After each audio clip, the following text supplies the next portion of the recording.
Chapter 1. Arrival. Kara leant her head against the car window and looked out at the other cars driving past on the motorway. Where had the cars been?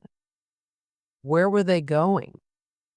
Who were the people sitting inside them and what were they thinking? Sometimes Mum passed the cars in front and Kara had time to look inside. Kara smiled at a man and woman having an argument in a black Ford. They were probably arguing about something stupid. It's strange, Kara thought. People always argue about things that are not important, and then they don't talk about the things that are important. Why? Then Mum drove faster, and suddenly the man and woman were gone. In the next car they passed, a couple were sitting in the front. They were not talking, but they looked relaxed and happy together. Maybe they were listening to the radio.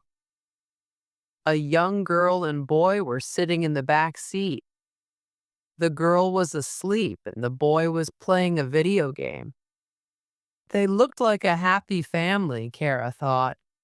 They were probably going home after a day at the beach or a visit to a castle. Kara had started thinking about her own dad when Mum said, "We won't be on the motorway much longer." "Is it far?" Martin asked, yawning in the back seat. Kara turned and looked into Martin's open mouth. She felt like she could see all the way down his throat to his stomach. It did not look very nice.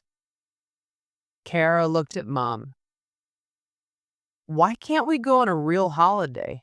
she asked. "This is a real holiday," Mum replied. "You'll love it." Kara did not know where they were going for their holiday. It was Mum's surprise. 5 days ago, she had suddenly decided that they were going away for a week. Kara had imagined lying on a beach in Spain, dancing in the streets of Rio, shopping in New York.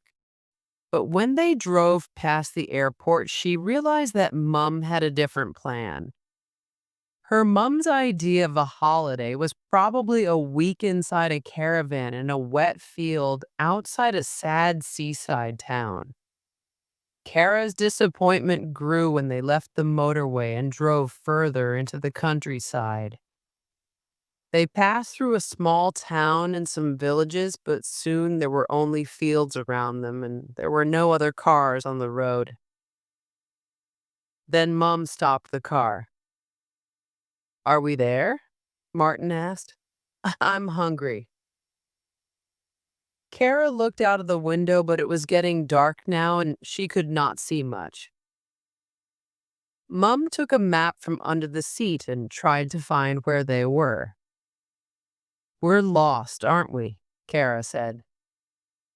"Not very lost," Mum replied, but Kara did not believe her. "Why don't you use your phone?" Kara said. Mum smiled at Kara. "Good idea," Mum said. But as she took her phone from her bag, her expression changed. "Oh," she said, "there's no signal." "I don't believe it," Kara cried. Then she took out her own phone to check. Mum was right. They were miles from the nearest village, and they could not phone anyone for help. Suddenly, Martin kicked the back of Kara's seat. Kara turned and gave her brother one of her "I'm going to kill you" looks. Martin smiled at his sister at the same time as Mum started the car. "Let's go on," Mum said. "I'm sure we'll find a road sign or a house or a phone box." They drove slowly down the narrow country roads. For a few miles, the car's headlights lit up the trees on both sides of the road. Then suddenly the trees disappeared and all they could see was the road in front of them. It seemed to go on for miles and miles. After 20 minutes, they came to a crossroads. Mum stopped the car and Kara looked for a road sign, but she could not see one. There must be a sign, Mum said nervously. Maybe it fell over, said Kara. I'll look. Kara was pulling the car door handle when suddenly the face of a large brown dog appeared at the window. It was showing its teeth and barking and growling. Its eyes were staring wildly at Kara, and there was a red light flashing on its collar. Kara quickly let go of the handle and felt her mum's arms around her. "Max!" shouted a voice from the darkness, and a few seconds later a large man appeared. He pulled the dog away from the car and looked in through the window. Then he said something that Kara could not hear. Kara looked at her mum for permission to open the window. Mum nodded and Kara opened it a little. The man leant down so he was close to Kara. "Don't worry, the dog won't hurt you," the man said. "Max loves people." Kara looked at the dog running in circles around the car, the red light flashing on his collar, and then she looked back at the man. He was about 40 years old with black hair. He wore a black jacket, and when he smiled, Kara could see his perfect teeth. They were too perfect, she thought. Kara did not like the man with the perfect teeth. "Are you lost?" the man asked. "Yes, we are," Mum replied. "We're looking for—" "Owl Hall?" the man said. "That's right." "How did you know?" asked Mum. "It's the only place around here," the man replied. "Apart from my house, of course. I'm Howard, by the way." Kara noticed that Mum seemed to relax when she heard the man's name. "Hello, Howard. Nice to meet you," she said. "There was a sign here once," said the man, pointing up the road, "but it fell down in the storms last year. Go straight ahead, and after 800 meters, you'll see a turning to the left. Go down the road, and you'll come to Owl Hall. Enjoy your stay." Mum thanked the man, and they drove on. Kara looked back and watched him disappearing into the darkness. Soon, the only thing she could see was the flashing red light on the dog's collar. "There it is," Mum said suddenly. The car turned left and they drove down a bumpy track, waking Martin up. "Where are we?" Martin asked sleepily.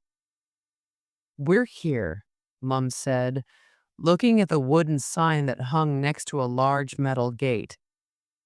There was a picture of an owl on the sign and the name Owl Hall. Mum smiled and turned to Kara. "Please, can you open the gate for me, darling?" she said. "Why me?" Kara said as she got out of the car, closing the door loudly behind her. It was cold outside and very quiet. Kara looked around her, but she could not see far in the darkness. As she walked towards the gate, she heard an owl calling and the noise of something moving in the bushes. Suddenly, Kara thought she could feel someone or something watching her. It must be the owl, she told herself as she reached the gate. Through the gate, she could see the shapes of several small buildings and one large building. They had arrived, but Kara did not know where they were. She only knew two things. The place was called Owl Hall, and something did not feel right. The gate creaked loudly as Kara pushed it open. Then she turned and waved to Mum in the car. Mum drove through the gate with Martin smiling in the back seat and parked in the driveway next to two other cars. As Kara was closing the gate, she thought she heard a voice whispering in her ear. "Kara, help me, let me go," the voice said. But when Kara turned round, no one was there. Chapter 2. Exploring. "So, what do you think?" Mum asked Kara. Owl Hall was a large farmhouse building which surrounded a central courtyard. The house had lots of windows, but there were no lights on, and inside it was very dark. There was just one security light in the courtyard. In the center of the courtyard, there was a round pond which had a strange silver sphere in its middle. The first word Kara thought of when she saw Owl Hall was spooky, but she did not want to upset her mother, so she said, "Wow." Martin knew what Kara was thinking, and he started laughing. Kara put a finger to her mouth. She was telling him to be quiet. Then she saw a security camera looking at them. "They told me the keys were under the owl on the left," Mum said, reaching down. She lifted a stone owl next to the front door and found a set of keys underneath it. Then she unlocked the door and they went into the main house. The entrance hall was quite small with a cupboard and a table. Above the table, there was a photograph of Owl Hall. On the left, there was a staircase going up to the next floor, and next to the staircase, there was a door. There was another door to the right of the table. "Look," said Mum. "Here's a plan of the house." She picked up the plan and a welcome pack from the table. She studied the plan for a moment and then pointed at the door next to the staircase. "This must be the kitchen," she said. She opened the door and they walked into a large kitchen. Kara had expected an old house to be full of old things, but the kitchen was all new. On the right, there was a big cooker, some cupboards, a sink, and a dishwasher. There were more cupboards on the left and a fridge with alphabet letters stuck to it. At the end of the room, there was a large window and a rectangular table with 6 chairs around it. "What an amazing kitchen," Mum said. "Where are we?" asked Kara. "Owl Hall," said Mum. "I told you." Kara sat at the table and opened the welcome pack. A letter welcomed them to Owl Hall. "Dear guests, we hope you enjoy your stay at Owl Hall, the perfect place to escape from the stress of everyday life. Owl Hall has 4 holiday homes. Apart from the main house, there are 3 smaller cottages. All our guests can use the gym and games areas in the main house. You are welcome to explore the grounds, which include a wood and a small lake where you can swim in summer. While you are here, we hope you will keep a record of your stay on our own private blog. Best wishes, the Owl Hall team." Martin sat down next to Kara and stared at her. "Kara, I'm bored. Can we go and explore the house?" he said. Kara looked across at Mum, who was searching in the cupboards. "Can we explore, Mum?" she asked. "I can't, but you can," replied Mum. "I'll need to make us something to eat. Don't go too far, and don't go outside. It's too late." So Kara and Martin ran from the kitchen and went upstairs. At the top of the stairs, there was a bathroom on the right and a large bedroom with a double bed. To the left, there was a corridor with a smaller bedroom. a bathroom, and another bedroom. They went down the corridor. Martin jumped onto the bed in the last bedroom. "This is my room," he shouted to Kara. "You can have the other one." Kara looked around the room. Its white walls were bare. They had no pictures on them. There was a bed, a chair, and a table with a light on it. And that was all. "It's like a prison cell," she said. "I know," Martin laughed. "That's why I like it." "Don't talk rubbish, Martin," said Kara. Then she took out her phone and saw there was still no signal. "I can't believe it," she said. "We're cut off from the world." "I think I saw a laptop in your room," Martin said. "Maybe you can use the internet." So Kara went into the other small bedroom. Her room was much nicer than Martin's. There were shelves with lots of books. The walls were sky blue, which was her favorite color, and there were pictures on the walls. One of the pictures was a copy of her favorite painting, The Bedroom by Vincent van Gogh. Martin was right. There was a laptop on the desk. She turned on the computer and waited. A few seconds later, a dark Owl Hall welcome page appeared with the message, "Welcome to Owl Hall. Click here to start." Kara tried to log on to the internet, but it was impossible to close the Owl Hall page. Spooky. Martin was looking over her shoulder. "We're in prison in Owl Hall." Kara clicked on the link to enter the Owl Hall site, and a new page opened. There were 3 links on the page: Explore Owl Hall, Blog about Owl Hall. She chose the third link. "I want to know where we are," she explained to Martin. But there was no address and no map on the About Owl Hall page. The page showed the same information she had read in the welcome pack. Owl Hall has 4 holiday homes. Apart from the main house, there are 3 smaller cottages. All our guests. "Well, I can't find out where we are, but I can write a blog," she said. Kara was opening the blog page when she heard her mother's voice calling from the bottom of the stairs. "Dinner's ready," Mom called. "Coming," shouted Kara. Kara was shutting down the laptop when she heard Martin close the bedroom door. "What are you doing, Martin?"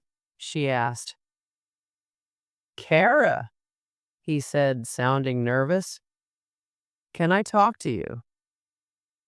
"Of course you can, Martin," she replied. "What do you want to talk about?"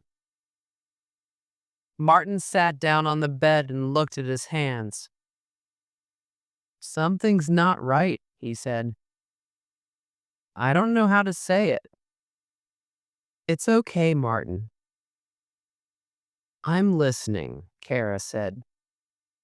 Then Martin started biting his fingernails. "It's this place, this holiday.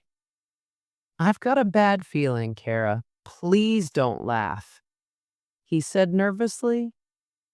But Kara was not laughing. She waited for Martin to go on. Sometimes it was important to give Martin time to think. "I think someone is watching us," he said. Kara did not say anything because she had felt the same thing.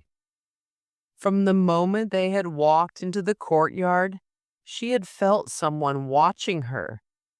She remembered the security camera and the voice that whispered to her. "Kara," the voice had said. "Help me. Let me go. I think I saw someone in the courtyard," said Martin. "It was while you were using the computer. You won't let them take me away, will you, Kara?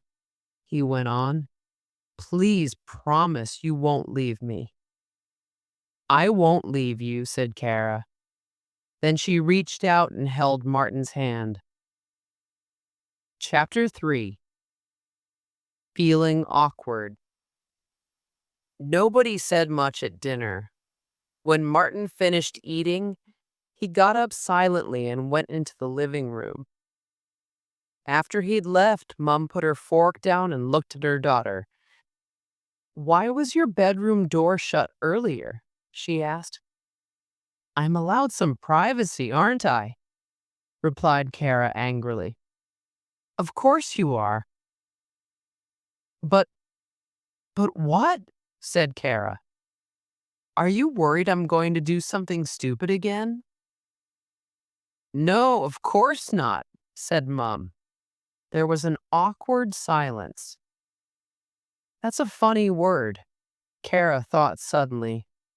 Awkward. It sounds awkward. It looks awkward. Kara looked across at the alphabet letters that were stuck to the fridge.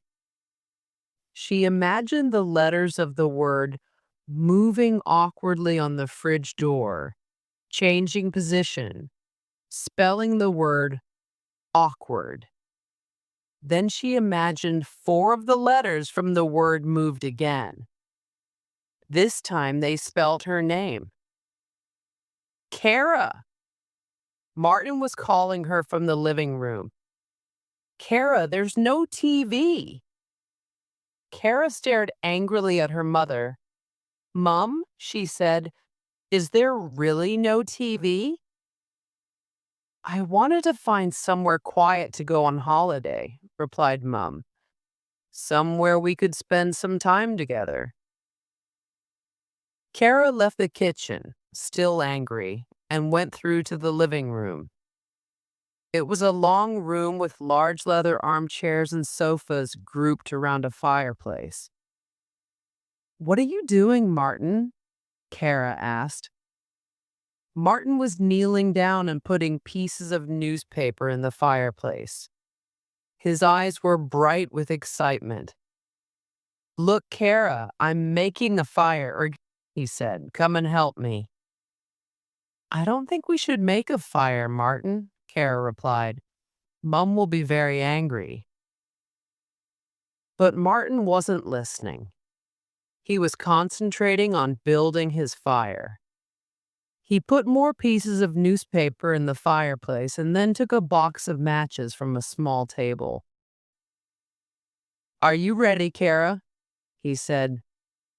Then Martin took a match from the box and lit it. Martin, don't! Kara shouted.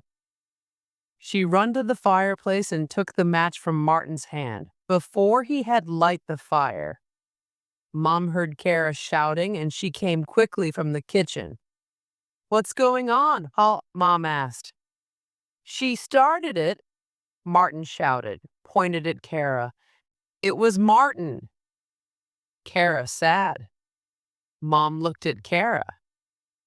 You tired, Kara. Go to bed, she said calmly. But Mom? Sad, Kara. I said go to bed. Sad Mom. Kara walked out of the room and quickly went upstairs and into her bed, closing the door behind her. She stood next to the door and listened. For a few minutes, she could not hear anything. Then she heard Martin running up the stairs and down the corridor. He went past Kara's door and straight into his own room. After that, there was a silence. Kara sat down at the desk and turned on the laptop. She learned onto the Owl Hall site and clicked the blog section. A massage invited her to start her blog and keep record of her stay. At the top of the page, there was a title, Day 1. She stared at the word for about a minute, thinking about what to write. Then suddenly the word rushed into her head. When Kara went downstairs for breakfast the next morning, Mom was sitting at the table writing a magazine. Kara drank some fruit juice and watched to her mother. When Mom at first talked about this holiday, Kara thought that she wanted to talk about the incident. Mom did not want to talk about it at home. So Kara thought her plan had been to take Kara and Martin away to a place where talking would be easier. Kara hoped they would be long conversations about what did happen and how they could help each other. But now Kara was not so sure. Mom and Kara were alone in the kitchen, and it was the perfect moment to start talking. Mom did not seem to want to talk about the incident. She wanted to talk about the weather, about how well she had slept, and about breakfast cereals. Mom did not like talking about the problems. Dad had been opposite. Dad always said that a problem could not be fixed until everyone sat down and talked about it. Then they could find a solution that they were all happy with. But Mom did not agree with him, and she did wanted sit down and talks. They had been a lot of arguments before Dad left to go to Australia. "Can I go out?" Kara asked. "All right, but don't go too far," Mom replied. Martin was in the bathroom having a shower. Kara knocked on the door and told him she was going to explore outside. He said he would come out in a minute. Then Kara put on a jacket and picked up her phone. There was still no signal, but as she was looking at the phone, Kara had an idea. She could use its camera to make a video of Owl Hall. She turned the phone onto video and started filming as she walked out of her room and along the corridor towards the stairs. Awkward Productions presents, she said in her worst American accent, Owl Hall, the movie, directed by Kara. She imagined herself making a real film as she moved the phone around her, exploring the floor, the walls, the doors. This is Mom's bedroom. She has the biggest bedroom, of course. And now we're going downstairs and out the front door, into the courtyard of Owl Hall. Kara filmed the courtyard and the pond with the strange silver sphere in the middle. Through the windows on one side of the courtyard, she could see the gym that she had read about in the welcome pack. Kara's video tour continued outside the courtyard in the driveway. She filmed the Owl Hall sign they had seen in the darkness when they had arrived the night before. Then she walked to the far end of the building and filmed two of the holiday cottages next to the main house. The cottages looked empty. After that, she walked to the other side of the house, past the window of the third small cottage. She looked in the window but could not see anything. Behind the main building, there was a large open field with trees at the end. Kara held her phone camera up to film the trees. She wanted to record the sound of the leaves moving in the wind. And over there, while she said, there's a... Kara moved the phone camera towards where some trees and bushes were hiding a large old barn. As Kara began to film the barn, she thought she saw someone moving in the bushes. But as she was going to get a closer look, Martin suddenly appeared and jumped on her. He pulled her to the ground and knocked the phone from her hand. Kara pulled herself free and looked over at the barn just in time to see a figure running into the trees at the end of the field. "What is it, Kara?" said Martin, laughing. "Why do you look so frightened?" Have you seen a ghost? Chapter 4. Spy Catching. Where are we going? Kara asked. She was following Martin down the bumpy track that passed Owl Hall. I want to see where this track goes, Martin answered. After 100 meters, the track started to go up a hill. Kara heard her mother's voice inside her head saying, "Don't go too far." Kara used the phone to film the ground beneath her feet, the bushes on either side of the track and the fields behind the bushes. Martin walked along the track in front of her. He was carrying a large stick he had found in the bushes. Kara watched him lift the stick and hit a bush. A brother and sister can be so different, she thought. She and Martin looked very different. Kara had dark hair while Martin had ginger hair. Kara had green eyes while Martin had brown eyes. Kara was quite tall and slim, but Martin was shorter and well-built. Martin was strong and Kara was not. Sometimes when they fought, Kara thought he did not know how strong he really was. But probably the biggest difference between them was their personalities. Kara was quiet and shy, while Martin was loud and outgoing. In many ways, Martin was like his father, and Kara was like her mother. When Mom and Dad had decided to separate, Martin had changed. It was not a sudden change. Kara was not sure if Mom had noticed the change at first. Kara had noticed it because she spent a lot of time with her brother. In the past, Kara had usually known what Martin was going to say or do. During the separation, it became difficult to know what Martin was thinking. His character would sometimes suddenly change. When Martin's character changed, Kara had to watch him carefully. They were quite far away from Owl Hall now, and Kara was starting to worry. I think we should go back, she said. No, there's a house up that hill. I want to see it, said Martin. So they climbed the hill and reached the house.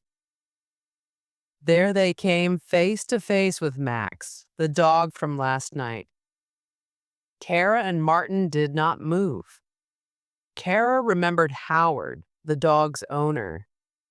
He had said that the dog liked people, but Kara thought it looked dangerous. Max, Martin said to the dog. It's okay, we're friends. Then Martin walked over to the dog and stroked its head. The dog wagged its tail. He's okay, Martin said. He's big, but he won't hurt you.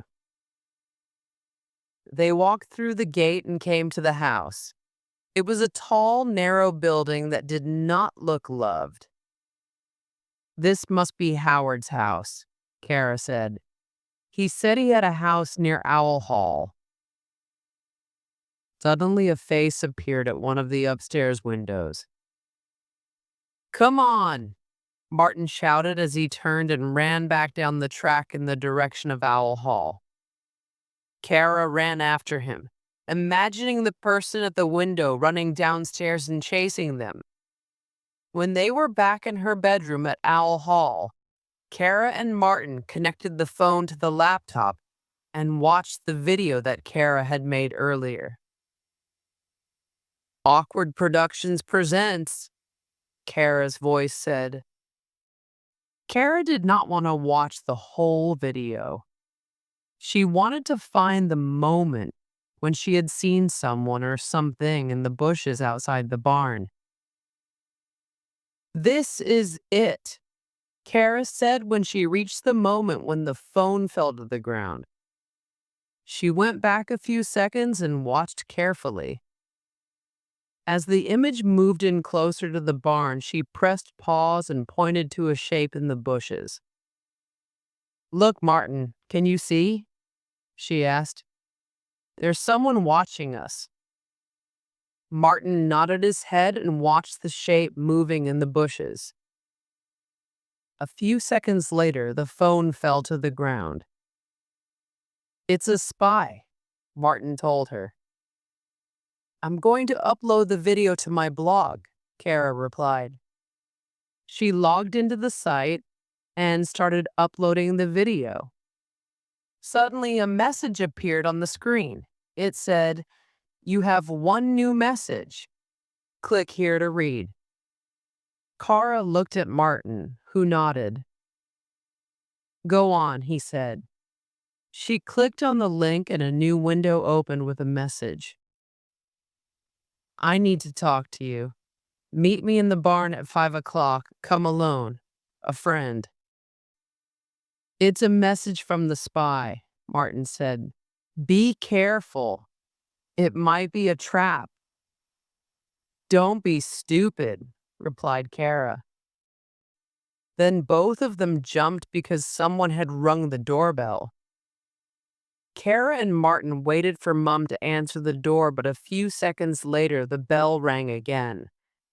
Then the visitor started knocking on the front door. "I'll go," said Kara. She looked from Martin to the laptop.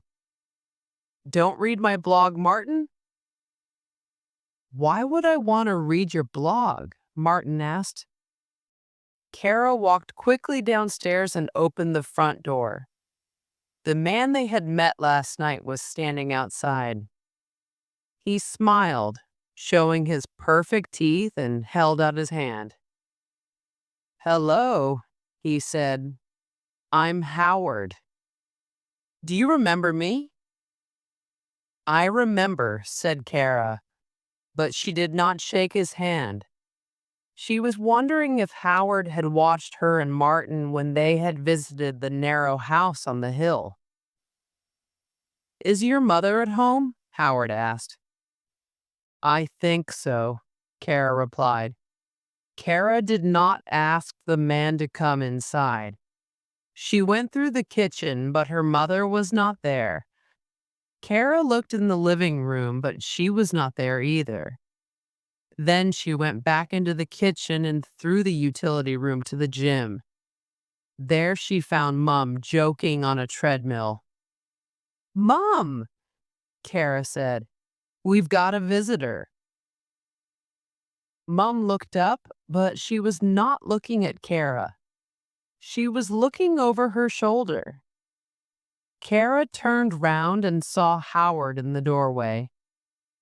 "Howard," Mum said as she was speaking an old friend, "what are you doing here?" "I wanted to see how you are," Howard replied. "We are fine," Mum said. She stopped the treadmill and Kara noticed that she seemed nervous. "Kara, darling," Mum said. She usually called darling when she wanted her to do something. "Please, can you go and make some tea?" "Would you like some tea, Howard?" "I'd love some," he said, turning and smiling at Kara.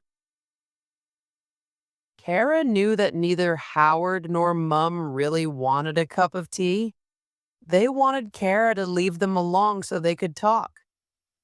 As Kara went back to the kitchen, she heard the door closing quietly behind her. She searched around the kitchen and managed to make 2 cups of tea. "Tea is ready," she shouted. Then she went back upstairs into her room and decided to play the video again. She stared for a long time at the person in the bushes, wondering who a friend might be. Chapter 5. The Bedroom. Vincent van Gogh painted the bedroom in 1888. Kara knew this because she had written about a painting for a school project. Kara's teacher, Mr. Halla, had asked a class to write about a picture that meant something special to them. Kara had fallen in love with the bedroom when a moment she first saw it, a book at school. It was a very simple picture of the artist's bedroom in the yellow house in a town called Arles in France. The bedroom in the painting was a strange shape. One of the things Kara liked about a painting was the colors. The walls and doors were pale blue. The wooden bed and the chairs were partly yellow, and the windows were green. The colors made Kara think of the sun. She could see herself in the room, looking out of the windows onto the streets of her sleepy French town. She had always wanted the bedroom like the one in the bedroom. How strange, she thought, to find my favorite picture here. Suddenly, Martin ran into the room and jumped onto the bed. "Come on, Kara, it's time to go and meet the spy," he shouted. "You can't come with me," she replied. "He said I have to go alone." "Hey," said Martin, looking upset. "How do you know the spy is a he? Anyway, I'm not going to let you go on your own. I'm coming, and that's final." So Kara and Martin left their house together. They crossed the courtyard and walked past the cottages to the barn behind the bushes. The barn was old and looked as it might fall down at any moment. Kara walked in first, followed by Martin. She had expected the barn to be empty, but it was full of old furniture, paintings, boxes, broken computers, and 100 other strange things. "This place is amazing," Martin said, sitting down on an old blue armchair. "What time is it?" asked Kara. Martin looked across at an old clock in the corner. 5:10, he said. "The spy is late." They waited until 5:30, but nobody came. Kara felt disappointed. She had been excited at the idea of finding a new friend. Martin, however, seemed happy. "Come on," he said. "Let's go back." Martin started walking back towards the house. Kara waited until he had left and then looked around the barn one last time. "Hello? Are you here?" she called, hoping the person was hiding in the shadows. But there was no answer. All she could hear was the sound of the clock. As she followed Martin back to the house, it started to rain lightly. Kara looked up and saw dark clouds in the sky above her, so she started walking more quickly down the path. As she passed the cottages, she thought she saw a curtain move inside one of the windows. She thought about knocking on the cottage door, but now the rain was falling more heavily, so she went on back to the house. When she got back, Mum was in the kitchen preparing dinner. There was no sign of Howard. Kara was glad. "Mum," she asked, "are there other people staying here? I mean, in the other buildings?" "I don't know," replied Mum. "I don't think so. Howard didn't say anything." "Howard? Why would he know?" Kara asked. Her mother's face went a little red. "He lives up the road," she said, "so he knows who comes and who goes." "Have you met him before?" Kara asked. "Howard? No, of course not," Mum answered quickly. "Why do you ask?" "No reason," Kara replied. "I was just curious." There was something strange about Howard and about the way Mum acted when she was with him. When they had been lost in the car, Mum seemed to relax when Howard had told her his name. There had also been something strange about the way Mom had looked at him in the gym. Had they met before? Or was she attracted to him? Kara hoped not. She hoped her mother was not in love with Howard. The idea made her feel ill. "How long until dinner, Mum?" Kara asked. "5 minutes," replied her mother. So Kara went to look for Martin. She found him in the games room. "This is cool," Martin said. He was throwing darts at a dartboard. A large pool table dominated the room. Apart from the pool table, there was a small round table, the dartboard, and a big bookcase full of books and board games. "Do you want to play?" Martin asked as he walked to the dartboard and pulled out the darts he had just thrown. Kara shook her head. "I've been thinking," Martin said, "about the spy. I think I need to teach him something." "Teach him?" said Kara. She watched Martin throw more darts at the dartboard. "What do you mean?" "I want to teach him that it's bad to spy on other people," Martin replied. "After dinner, I'm going to go spy hunting. Do you want to come?" "No, I don't," she said. "You won't hurt him, will you?" "Bullseye!" Martin shouted as a dart hit the very center of the dartboard. After dinner, while Martin was spy hunting, Kara turned on the laptop and wrote a message to her mystery friend. "Please be careful," she wrote. "Martin is looking for you." She pressed send and quickly received a reply. "Thanks for the warning," read the message. "Who are you?" Kara wrote back. "Why didn't you come to the barn?" There was a pause. Then the reply came. "I told you before. I'm a friend. I went to the barn, but you weren't alone. I heard you talking to someone. I asked you to come alone. I was with Martin." "He's my brother," Kara typed. "I have to see you alone." The message came back.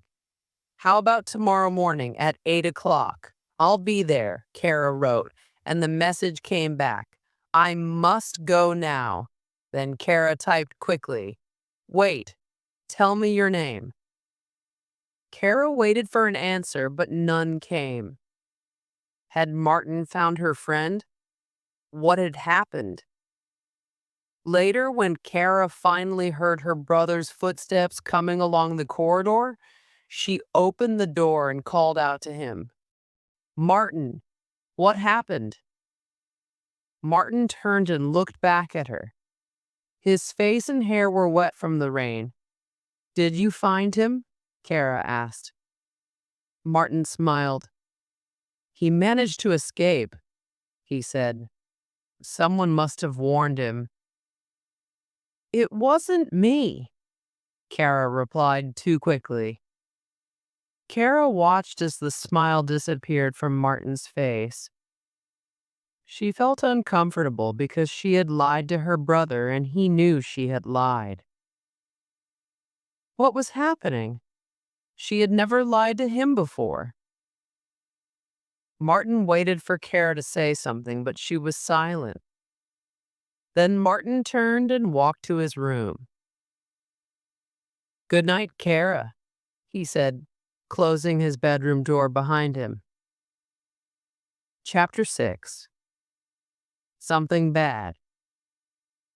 Kara woke up early the next morning. She got dressed quickly and then quietly opened the bedroom door. She checked that the door to Martin's room was shut. Then she walked slowly down the corridor to the top of the stairs. She waited a few seconds and listened. Was Mum awake? When she was sure that no one had heard her, she went downstairs and silently opened the front door. Outside, it was a beautiful fresh morning. Yesterday's rain had washed everything clean, and the leaves on the trees were a deep green. Kara breathed in the clean country air as she walked quickly past the cottages towards the barn. Inside the barn, everything was quiet. All she could hear was the old clock and some birds in the roof. Kara looked around her. "Hello? Are you there?" she said.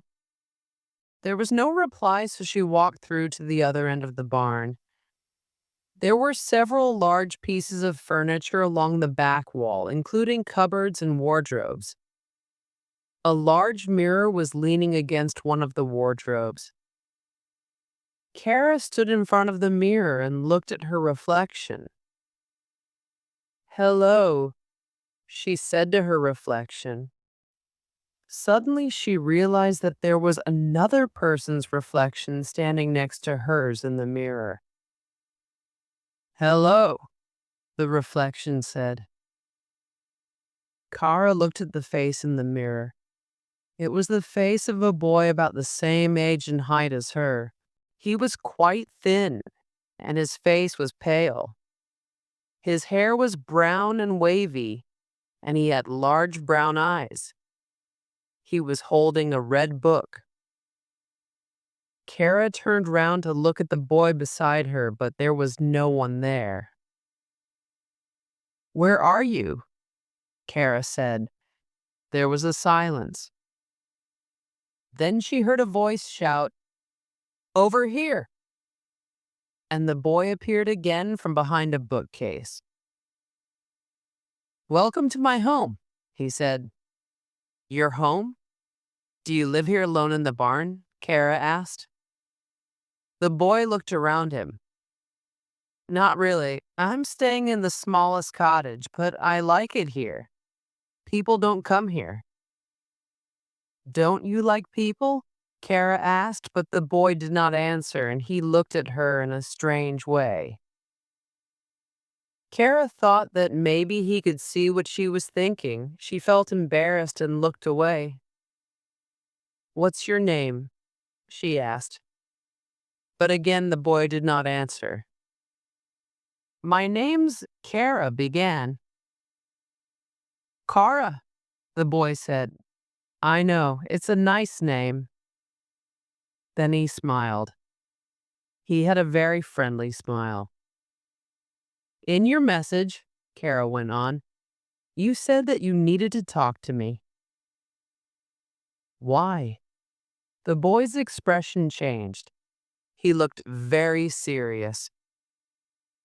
"Do you remember that you heard a voice when you arrived at Owl Hall?" he said. "Yes, I remember," said Kara. "Was it your voice?" The boy shook his head. Kara did not understand. How did the boy know that she had heard a voice? She had not told anyone. Then she realized that the boy must have read her blog. "What did the voice say?" the boy asked. Kara wanted to tell the boy about the voice, but something was stopping her. She did not know the boy, so how could she trust him? He did not trust her. He had not even told her his name. But there was something about him that made Kara feel safe. She wanted him to be her friend. At that moment, she wanted a friend more than anything in the world. So she decided to trust him and tell him what the voice had said. But as she was about to speak, she heard a different voice behind her. "Don't tell him, Kara." Martin had followed her into the barn. "What do you want?" Martin said to the boy. He walked over and stood next to his sister. "Leave Kara alone." "What's wrong?" the boy asked Kara. He did not look at Martin. "Is it your brother?" "Tell him to go and leave us alone." Martin laughed and took hold of Kara's hand. He held it tightly as he spoke to the boy. Kara began to feel very nervous. When her brother became angry, she did not know what he would do next. "I'm not going anywhere," Martin said to the boy. "I think you should go." Kara could feel Martin's anger growing as he pressed her hand tighter and tighter. "Martin's right," she whispered. "You should go." There was a pause while the boy looked at her and tried to decide what he should do, and then he walked out of the barn. Martin let go of Kara's hand. "Did you see that?" he shouted. "I made him go. He was scared of me." Martin was right. He had scared the boy away. He had scared Kara too. She started walking out of the barn and Martin ran after her. "Where are you going?" he shouted. But Kara would not answer him. Martin followed Kara back to the house and sat opposite her at the kitchen table. He watched her eating her breakfast cereal while Mum was preparing coffee. "Shall we tell Mum about your friend, the spy?" Martin whispered across the table. "He's not a spy," Kara replied. "Who's not a spy?" Mom asked as she sat down at the table. "Why can't you leave me alone?" Kara shouted at Martin. Then she got up from the table and left the room. Mum called after her. "Kara, where are you going?" Kara did not answer. She wanted to get away from Martin, but he was already behind her. "Where are you going, Kara?" he said. "Are you going to see your boyfriend?" Kara walked up the stairs and Martin followed her. "Last night you lied to me, Kara," he whispered. "Why did you do that?" "I didn't lie to you," she said. "You're doing it again. Why are you lying to me?" Martin said. "I'm not lying to you," Kara said. "And this morning," Martin went on, "you left me alone. You broke your promise." When she got to the top of the stairs, Kara turned and looked down at her brother. She was surprised to see that he was crying. "What did I promise?" she asked. "You promised not to leave me," Martin shouted. At that moment, Kara had a very bad thought. She thought how easy it would be to push Martin and watch him fall down the stairs. For a few seconds, she imagined him lying at the bottom, looking up at her with dead eyes. Kara was shocked. How could she think such a terrible thing? What was happening to her? She loved her brother. Martin tried to get past Kara, but she stopped him. "I'm sorry, Martin. I promise I won't leave you," she repeated again and again. "I promise I won't leave you." Kara kept her promise and did not leave Martin for the rest of the day. They played cards together. They read comics together. They chased each other around the house and walked down the bumpy track together. Kara wanted Martin to trust her again. But all the time they were together, Kara was thinking about the boy from the barn. She was wondering where he was and what he was doing. Was he watching them? Later that evening, after Martin had gone to bed, Kara sat at the desk in her room and wrote her blog. There was something different about this blog entry. This time, she was writing her blog for someone for the boy in the barn. She wanted him to read it. She needed to explain why she had told him to leave this morning. She wanted to tell him how much Martin needed her and how she had promised not to leave him. She did not tell him about the moment when she had thought about pushing Martin down the stairs. Kara did not feel very good when she remembered that feeling. Did she really want to kill her brother? Chapter 7. A Noise in the Night. What was that? Kara asked herself as she opened her eyes. It was the middle of the night, and she was lying in bed in the dark. Kara thought she had heard something, but she was not sure. A minute passed and nothing happened, so she yawned and closed her eyes again. I must have been dreaming, she thought. She was almost asleep when she heard the noise again. It was coming from outside, and it sounded like something heavy falling and hitting the ground. What could it be? Kara turned on the light on the bedside table and looked at the time on her phone. It was 3 o'clock in the morning. She got out of bed and looked out of the window, but it was black outside, and the only thing she could see was her reflection. Then she heard the noise again. It was coming from the direction of the barn. Kara decided to investigate, so she put on some clothes and walked down the corridor to Martin's room. His bedroom door was half open.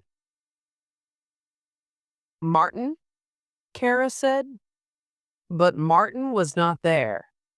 She looked around the empty room and suddenly felt frightened. Where had he gone? Kara thought about waking Mom, but she did not want to worry her. So she went downstairs, opened the front door, and walked out into the night. It was dark outside, but there was a strange orange light in one corner of the sky. It was not a bright light, but it shone on the trees and turned them a strange color. Kara knew immediately what the light was and where it was coming from because she had seen a light like this before. She ran as fast as she could down the path towards the barn. As she got closer, the noise became louder and the light became brighter. The closer she got to the barn, the hotter she felt. And then suddenly she was standing in front of the barn and it was burning. The barn was on fire. Flames were pouring from the doors and the roof. Kara looked in horror as parts of the roof fell down, crashing to the ground. This was the sound she had heard from her bedroom. "Martin!" she shouted. "Are you in there?" But Martin did not answer. Where was he? Kara tried to get closer to the door, but there was too much heat. All she could do was stand and watch the burning building. "Martin!" she shouted again. "What have you done?" Suddenly, Kara heard the sound of a fire alarm, but it was not coming from the barn. It was coming from behind her, from Owl Hall. She left the barn and ran back to the house. Owl Hall was now on fire. There were flames in all the windows, lighting the courtyard. In the middle of the courtyard, Martin was sitting on the ground, watching the fire around him. "Martin!" Kara shouted. She was trying to be heard over the noise of the alarm. "I'm making a fire, Kara," Martin said, his eyes bright with excitement. "Where's Mum?" Kara asked. "Is she still inside the house?" "Please say she's not inside the house." Martin looked at Kara and his expression quickly changed to horror. He stood up and ran into the burning house. A few seconds later, he was at one of the upstairs windows surrounded by flames. For a moment, Kara thought she saw her brother hold out his hand towards her. Was he asking her to help him? Then the roof of the building suddenly collapsed and Martin disappeared. Martin! Kara screamed in shock. Mom! No! Kara closed her eyes and cried out in pain. Then she felt her body moving from side to side. Someone was shaking her and she could hear a woman's voice. Kara! It was Mum's voice. Kara opened her eyes. Are you all right? Mum asked. Kara did not understand. She was in the courtyard. She looked around her at the buildings. There was no fire. The roof was still on the building. The fire alarm was silent. Everything was the same as it had been before. Kara felt her mother's arms around her, holding her tight. She immediately felt safe again. You were sleepwalking, Mum said. Are you all right? I'm all right, Kara replied. It had been a dream, a bad dream, a nightmare. It was not the first time that Kara had sleepwalked.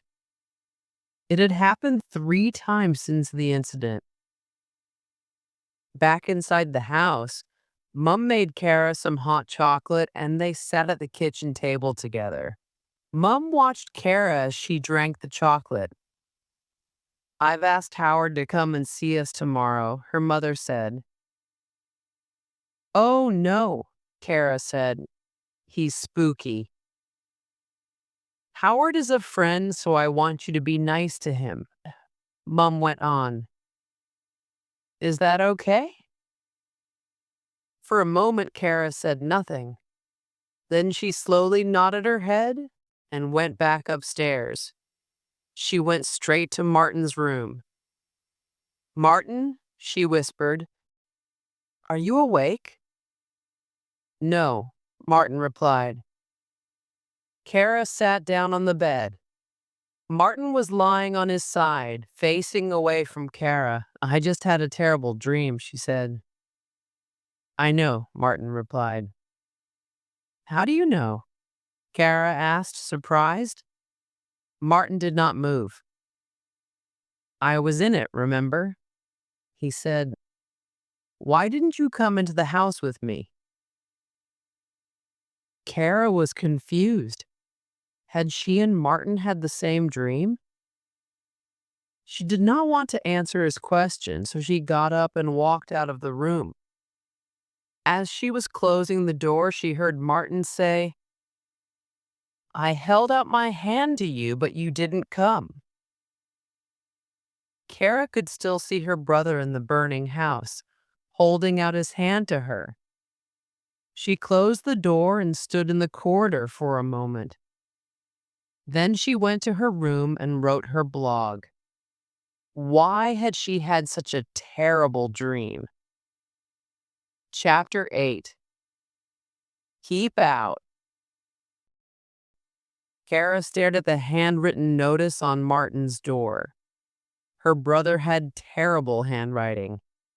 Kara's handwriting was neat and clear. It was another difference between them. Kara decided that one day she would make a list of all the differences between herself and Martin. For a moment, she thought of knocking on his door. She was still feeling confused about last night, and she wanted to know how Martin had known about her dream. But the sign said, keep out, so she left him alone and went to the kitchen to have breakfast with Mum.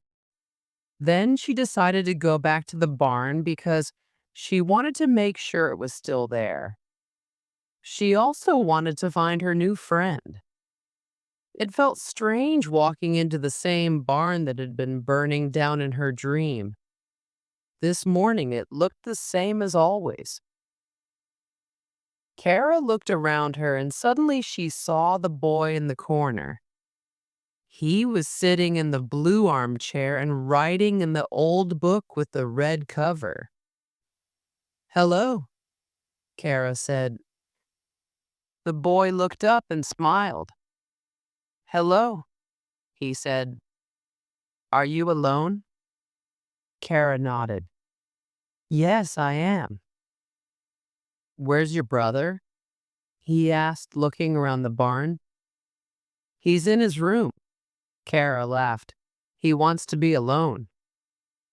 "Good," said the boy. "He thinks you're a spy," said Kara. "Are you?" "Maybe," the boy replied. Then he smiled and closed the book. "What are you writing?" Kara asked. "Nothing," the boy replied, putting the book down on the table beside him. "I know a place where your brother won't find us. Do you want to go there?" Kara nodded and followed the boy out of the barn. They did not go back down the path towards the house. They walked round the side of the barn and crossed the field behind it. At the end of the field, there were some trees on each side of a stream. This was the first time that Kara had seen the stream, and she stopped for a moment to watch the water running over the rocks and stones. "Come on!" the boy shouted as he jumped to the other side of the water. The stream was not very wide, so Kara could easily jump across and climb up the other side.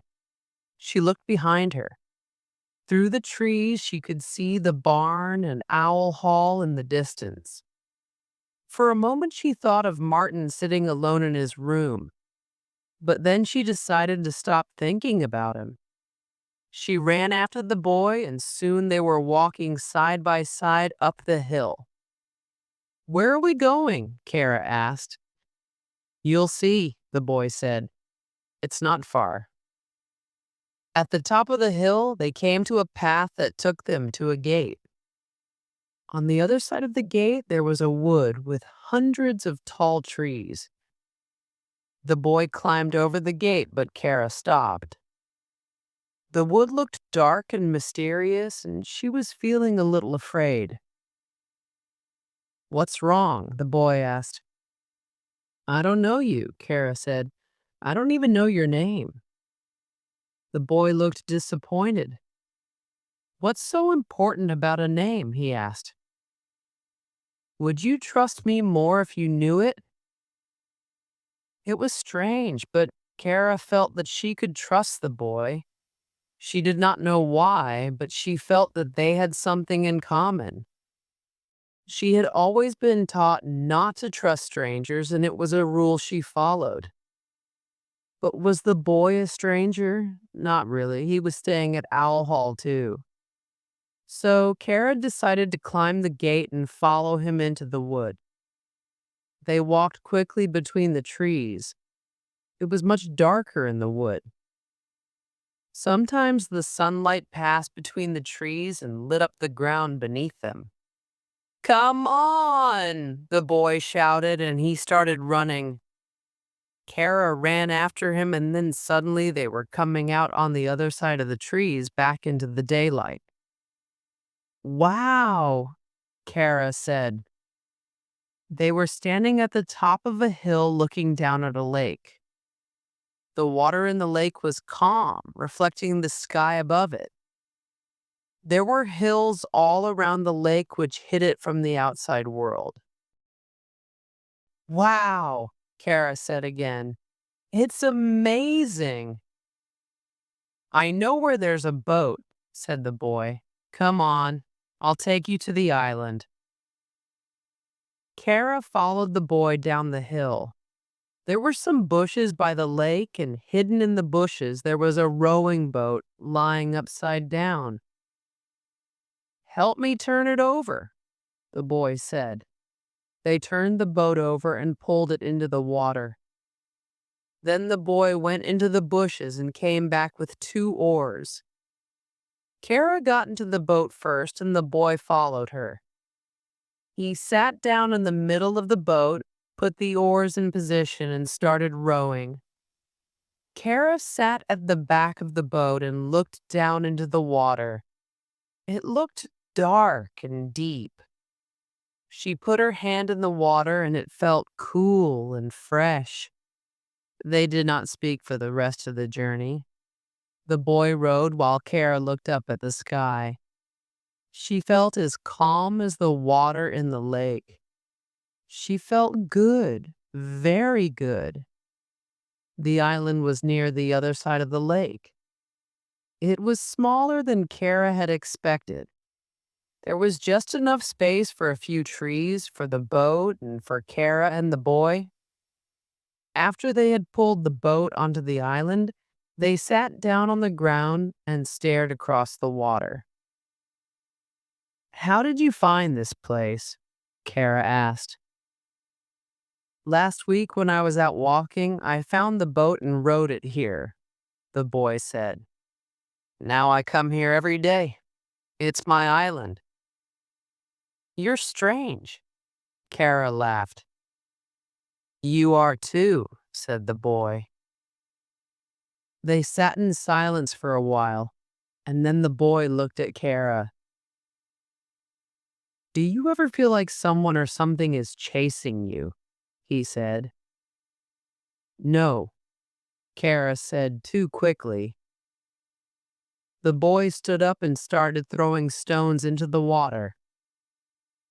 "I do," he said. "Why are they chasing you?"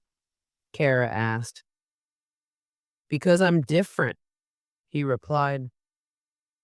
Kara got up and stood beside the boy. He threw a stone into the lake and they watched it bounce across the water several times before it sank. "We're all different," she said. "Everyone in the world is different." "No, they're not," he said. "Everyone else is the same or trying to be the same. But you and me, we're different. That's why we're here." "On the island?" Kara asked. "No, stupid." The boy looked into Kara's eyes. "That's why we're at Owl Hall." Chapter 9. Missing Martin. When Kara got back to Owl Hall, it was the afternoon, and the Keep Out sign was still on Martin's door. Kara knocked on it, but there was no answer. She did not care. Her head was full of 1,000 other things, and she wanted to write them all down. She went to her room and started writing her blog, but it was difficult to express her feelings in words. How could she describe the best day of her life? How could she describe the morning she had spent talking with the boy on the island? She was sure that if she wrote down all the things they had said, the words would look stupid. And it would be difficult to describe the excitement she had felt when her friend, what an amazing word, had finally told her his name. It was strange, she thought. Most people tell you their name when you first meet them or when someone introduces you to them. But when the boy from the barn had finally told her his name, she felt as if he was sharing the biggest secret in the world. His name was John. She said the name aloud. Then she typed the name again and again. She had a friend, and his name was John. Kara had learned that John was an only child. He had no brothers or sisters. Kara wondered how it would feel to be an only child and tried to imagine her life without Martin. Martin! She knew that Martin did not like John, but things would be different if the two boys could spend some time together. She wondered what Martin had done all morning. Had he spent it in his room? Kara decided she wanted to talk to Martin, so she walked down the corridor and knocked on his door, but there was no answer. She knocked again. "Martin?" she called, but there was only silence. Kara slowly turned the door handle and opened the door, but Martin was not there. Then she realized that there was something different about the room. There were no sheets on the bed, and there were no clothes on the floor. Where were Martin's things? What was happening? Was Martin playing one of his games? "Martin?" Kara said. "Where are you?" But Martin did not answer. Kara suddenly felt very alone. She went back to her room to see if Martin was there, but he was not. "Kara!" her mother shouted from downstairs. Can you come down to the kitchen, please?" Maybe Martin's already with Mum, Kara thought. She went quickly downstairs and into the kitchen. But the first thing she saw was Howard. He was standing next to the table with Max at his feet. "Hello, Kara," Howard said. Then he smiled at her and showed his perfect teeth. Kara looked quickly around the room, but Martin was not there. Then she looked at Mum. "Mum?" Kara said. "Have you seen Martin?" Mum looked at Howard and Kara recognized her expression. It was the same look that she used to give Dad. It was the look that said, "Talk to your daughter. Be a father." "What's happening?" Kara asked.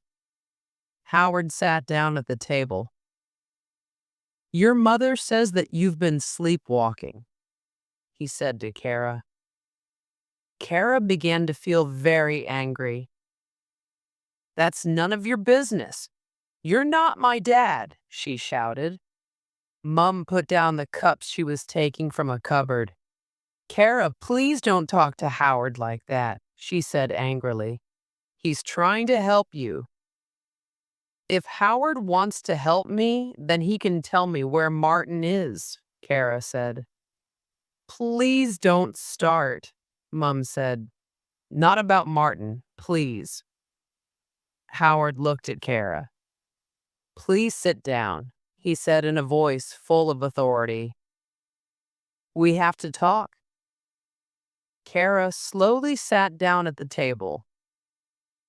"Martin is in a safe place," Howard went on. "You don't have to worry about him. You have to look after yourself now. Your mother and I are worried about you and we want to help you."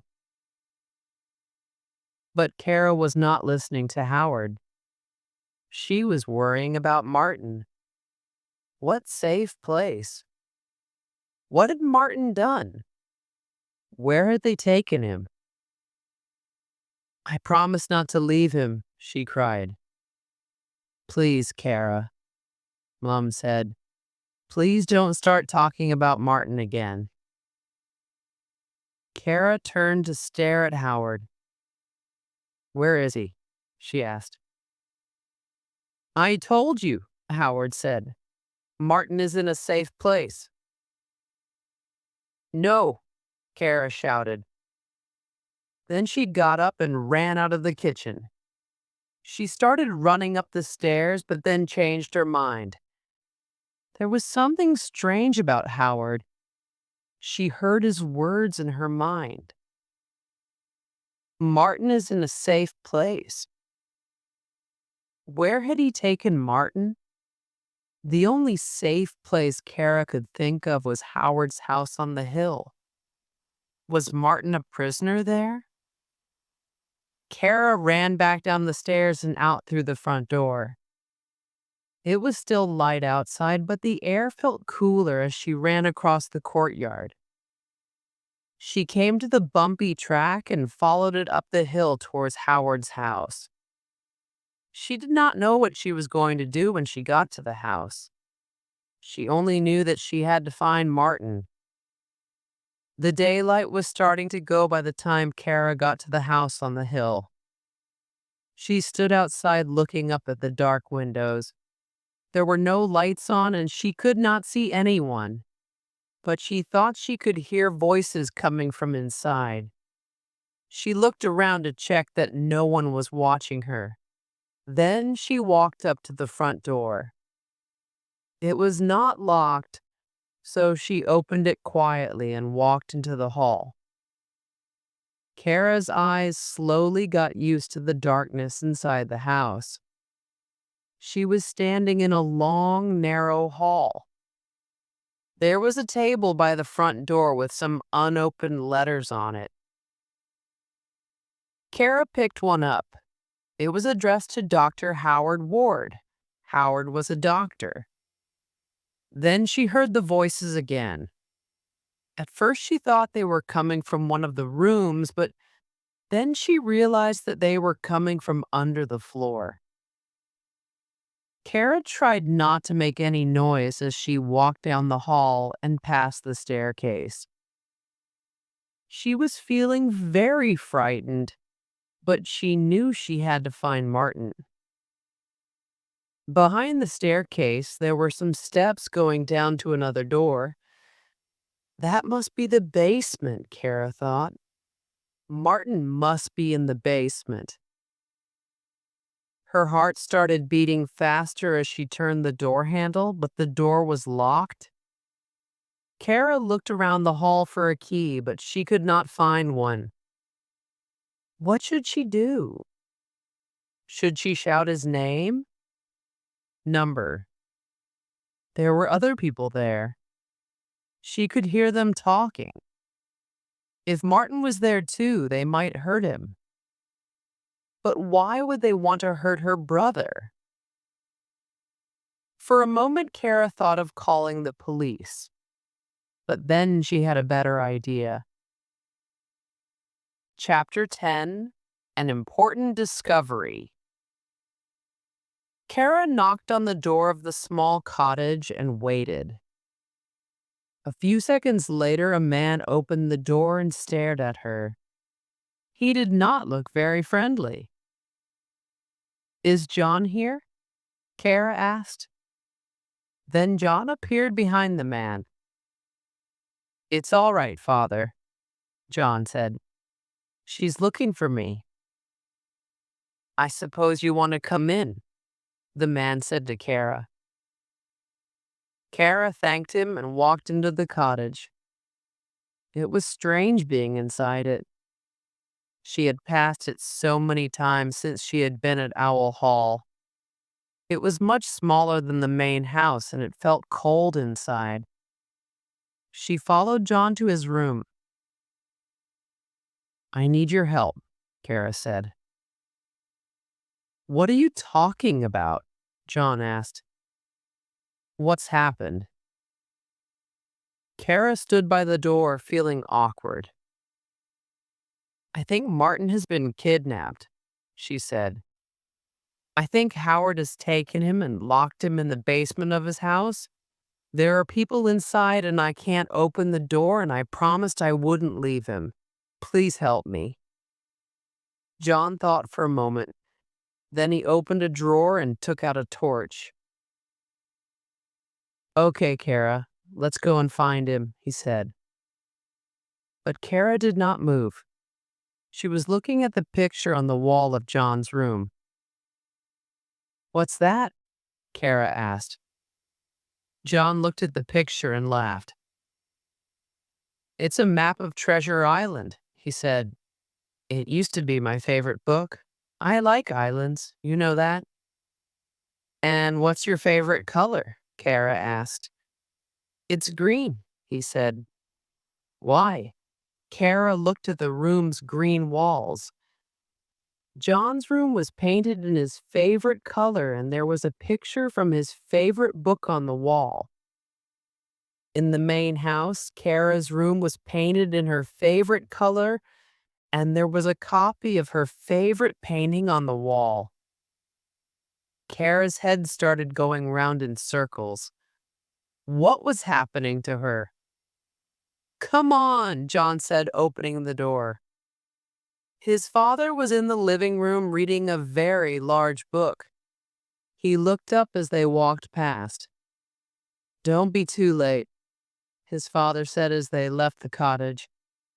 I have to get up early to work tomorrow. I promise I won't be late, sir, John said.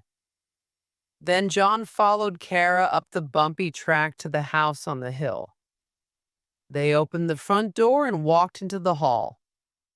Kara could still hear the voices from the basement, but they were louder now, and suddenly she recognized them. It's Mom, Kara whispered.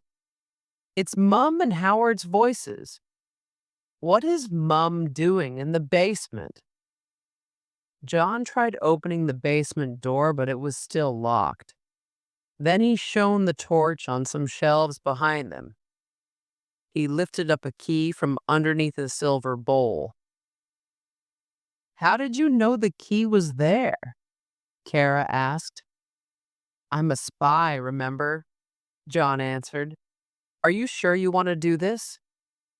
Yes, Kara said. Unlock the door. So John unlocked the door and opened it. The voices were louder now. Kara could hear that Mum was upset and Howard was trying to calm her down. You have to be patient, Janet, Howard was saying. I can't be patient, Mum cried. It happened more than 6 months ago.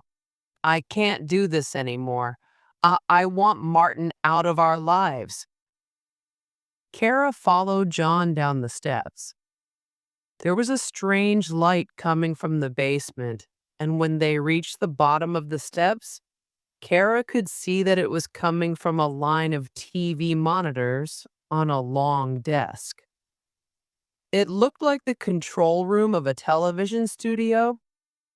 There were different pictures on the screens, but they were not from TV shows. They were from video cameras around Owl Hall. On each monitor, there was an image of a different part of Owl Hall. And underneath each monitor, there were labels which read Entrance, Courtyard, East Cottage, West Cottage, Main House Kitchen. Kara paused. Something was moving in the main house kitchen picture. Kara moved closer until she could see Mum and Howard standing together in the Owl Hall kitchen. She could hear them talking, too. You told me that everything would be all right, Mum shouted at Howard. It is all right, Howard replied. You heard what Kara said. She said that Martin had gone. We have to find her, her mother replied.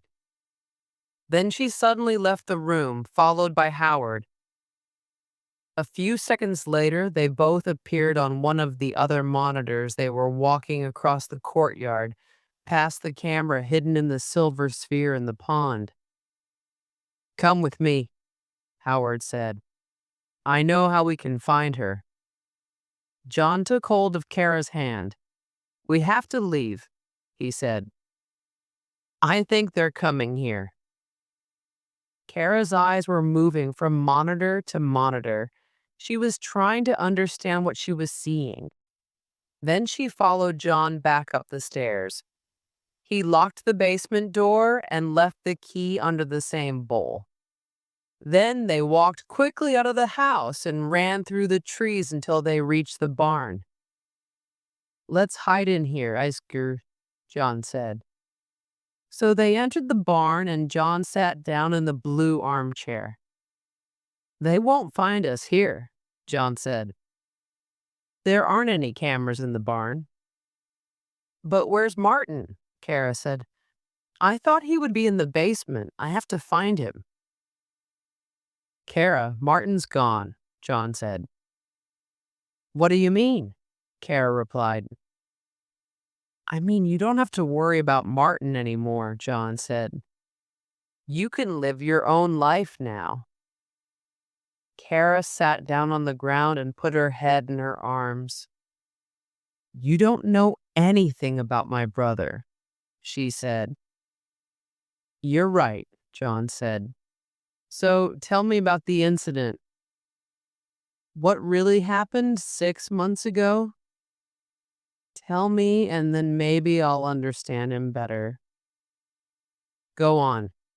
What are you waiting for, Kara? Kara had not spoken about the incident to anyone. She had not even spoken to her mother about it or to her father. She had not spoken to the police or to the doctors. She had not even spoken to Martin. And now here she was, in the middle of the countryside, sitting in an old barn with her only friend in the whole world. And for the first time, she wanted to speak about it. Okay, she said, I'll tell you, but you must promise not to tell Mom or Howard. I promise, John said. So Kara closed her eyes and started telling her story. Chapter 11. Kara's story. I don't know where to start, she said. But I suppose it was over 6 months ago on that Saturday morning when Mom and Dad told us that they were going to separate. They pretended that it was because of work. Dad has to go to Australia as part of his new job, Mom told me. But I knew Martin knew, we both knew the real reason he was going to Australia. We had both heard Mom and Dad arguing and shouting at each other, and we had heard the long silences when they hadn't spoken to each other. I'm not sure which was worse, the noise of the arguing or the silence. And while they were arguing or sitting in silence, we both felt like we weren't in the room. Sometimes Mom would say, let's talk about this later, or not in front of the kids. But most of the time they fought their way around us while we watched and said nothing. It made me unhappy, of course, but Martin was younger and he didn't understand what was happening.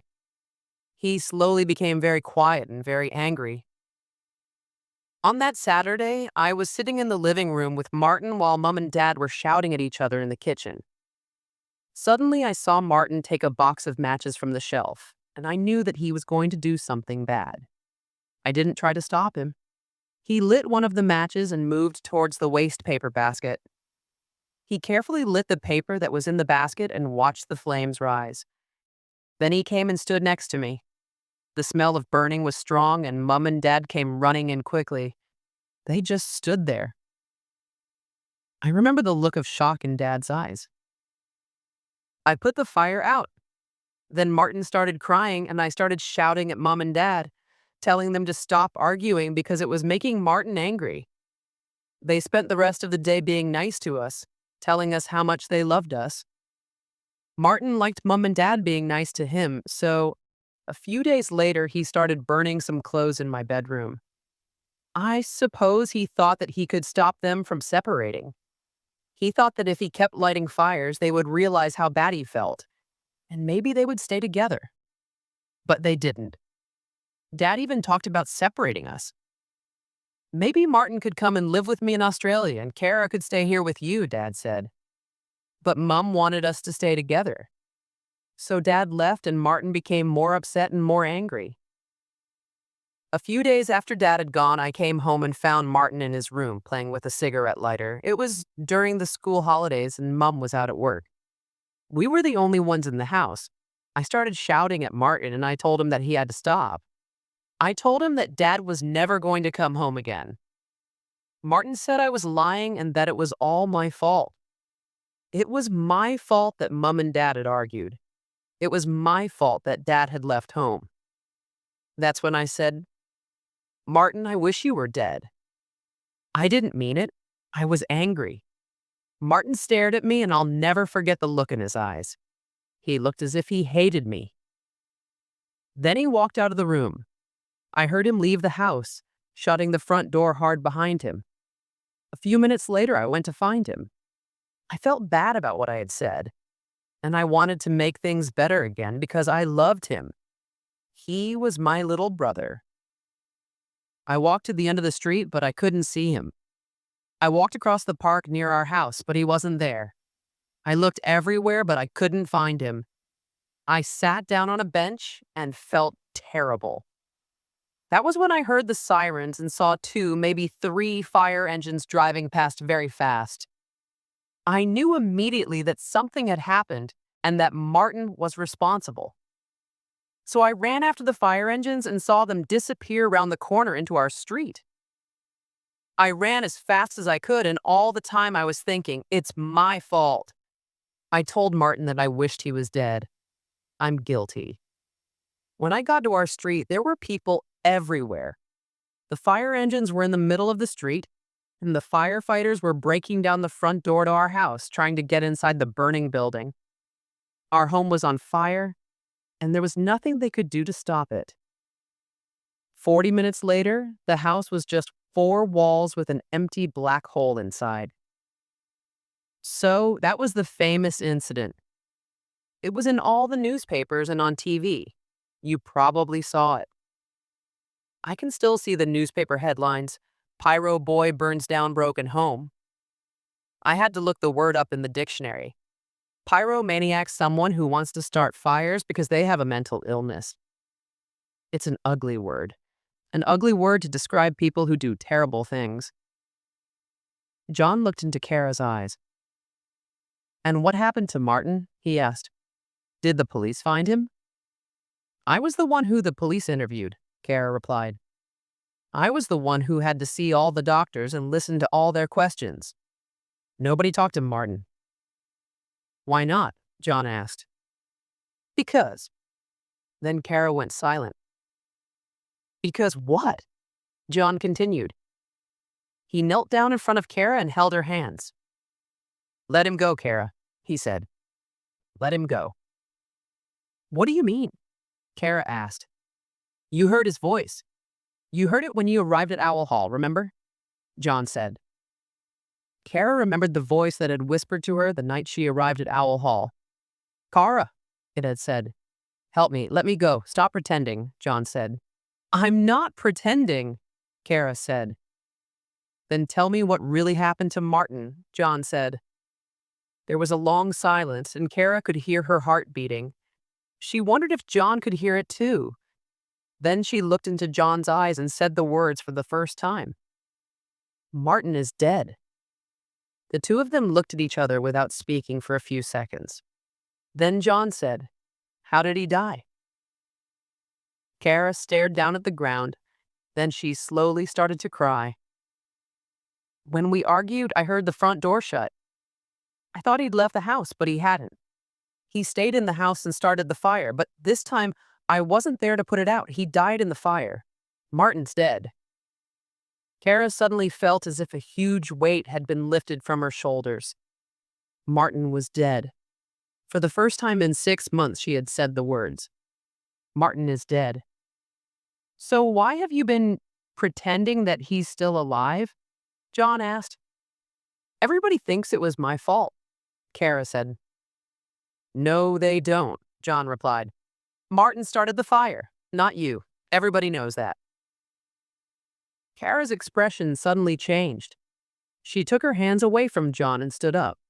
She looked at John like she was looking at a stranger. "How do you know?" she asked. "How do you know what everybody thinks?" John started to answer, but Kara stopped him.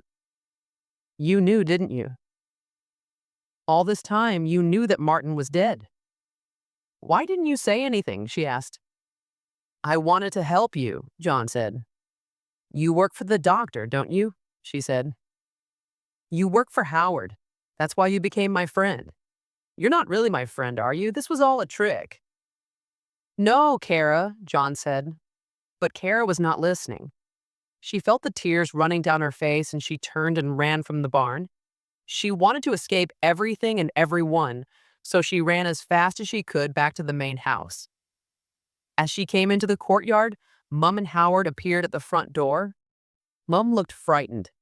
"Kara," she shouted, "where have you been?" "We've been looking for you everywhere. Oh, darling, are you all right?" "Stop lying to me," Kara said. "Everybody's lying to me. Tell me the truth. I want to know the truth." Chapter 12.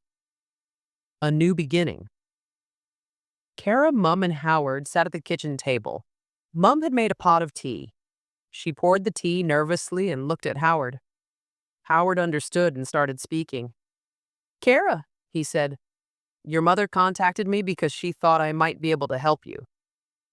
One of your other doctors told me about Owl Hall, Kara, said Mum. It has a fantastic reputation. A reputation for what? Kara asked. Owl Hall is one of the best CTTS in the country, Howard continued. CTT? Asked Kara. Center for Troubled Teenagers, he said. We provide a space for families to sort out difficulties. If parents are having problems with their teenage children, then they can come and spend some time here together. Being at Owl Hall is like being on holiday, so we can watch the relationships between parents and children. Then we suggest ways of improving things. We also encourage our guests to write a blog so we can understand what they are thinking. You've read my blog? Kara asked. As your doctor, yes. I can promise you that everything is private, Howard said. No one else has read your blog, not even your mother. You're not my doctor, Kara said. Don't be angry, darling, Mum said. You needed help. We both needed help. It wasn't my fault, Kara said before she could stop herself. Martin's death. The fire. There was a pause while Mum looked at Howard and Howard looked at Kara. Then Mum looked back at Kara. Of course it wasn't your fault, Mum said slowly. It was my fault, and your father's fault, but it was never your fault. All this time I thought you were trying to keep Martin alive as a way to punish me.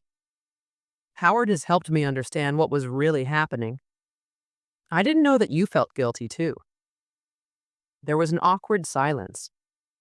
Then Howard said, the main thing is that you're both getting better now, Kara. You and your mother. Yes. Thanks to you, Howard, Mum said. Why are you thanking Howard? Kara said. He didn't do anything. You should thank John. Who's John? Mum asked. He's Howard's assistant, Kara replied. When Howard heard this, he looked confused. You never told me about an assistant, Mum said to Howard. I don't have an assistant, Howard said.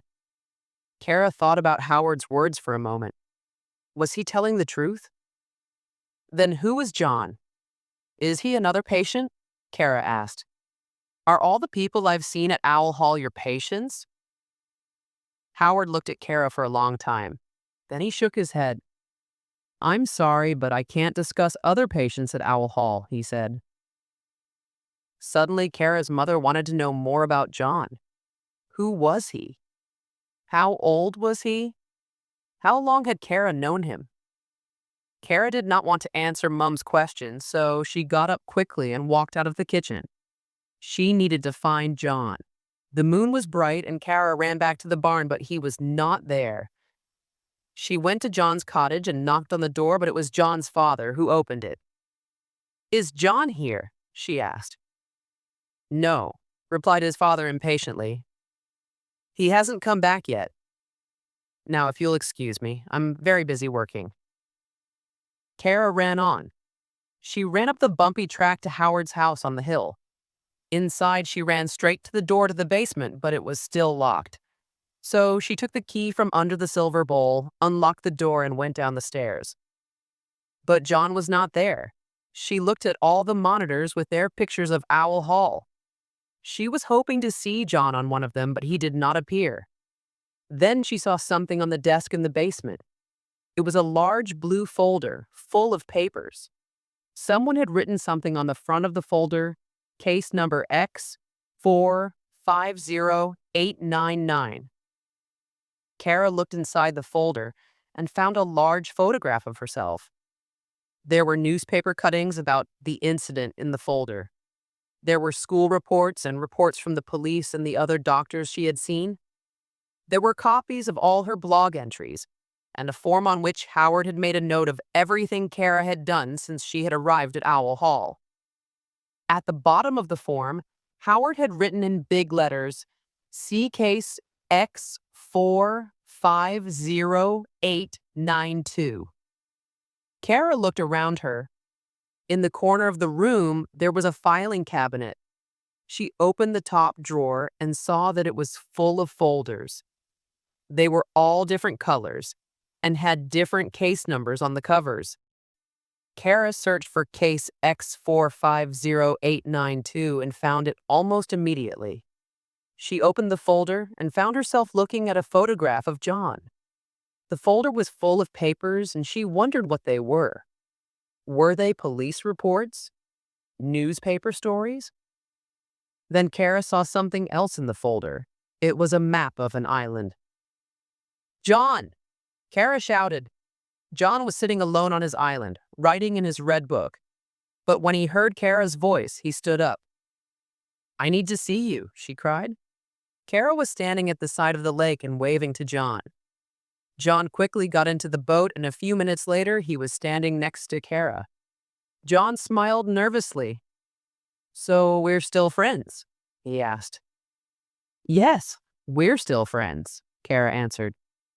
"You're crazy," he said. "That's what the doctors say," Kara said. They both laughed, and then they looked at each other for a long time. "Do you ever want to be someone else?" John asked. "I don't know," Kara replied. "Sometimes, I guess." "I do," said John, "all the time." "Why?" Kara said. "I don't want you to be anyone else. I think you're really clever. You know more about me than I do, and you knew about this place." "The island?" asked John. "No, Owl Hall, stupid," said Kara. They both laughed again. "You don't need to be clever to know what's going on here," John said. "How many holiday homes do you know with so many cameras? I knew there was something wrong with this place as soon as I arrived." "You should be a spy," Kara said. "I know," he said. "It didn't take me long to find the basement and the key to get inside. I spent a lot of time in there, and no one ever found me. I could always see when Howard was coming back by looking at the monitors." "That's how you knew so much about my past and about Martin?" "You read my case file," said Kara. "And I hacked into the computer system so I could send you messages," said John. "Howard never discovered them." "What about your dad?" Kara asked. "What did he think you were doing?" "I don't know," John said. "He doesn't care about me." "Of course he does."